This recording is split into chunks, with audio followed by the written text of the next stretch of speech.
ছেলে, আমার ছেলের 11 বছর, আমার ছেলের নাম আরিয়া, ক্লাস 4-এ পড়ে আমার সন্তান, বাংলা ভাষাতে পড়ে। আমার ছেলে সারা শরীর পুড়ে গেছে, যার চলে যায় সেই বোঝে পুড়ে গেছে, বিচ্ছেদে কি যন্ত্রণা, চুলটিও পুড়ে যার গেছে। চলে যায় সেই বোঝে বিচ্ছেদে কি আপনারা কখন যন্ত্রণা। জানতে পেরেছেন বা কিভাবে জানলেন?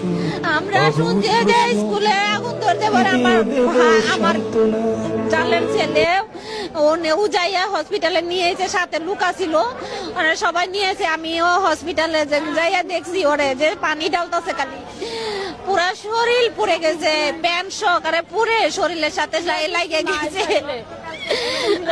আরেকজন স্বজনের সাথে কি বলবো, দোয়া করেন সবাই যাতে আমাদের ছেলে সুস্থ হয়। বলার মতো ভাষা নেই আমাদের। রাব্বুল আলামিন, তুমি দয়া অনেক করো।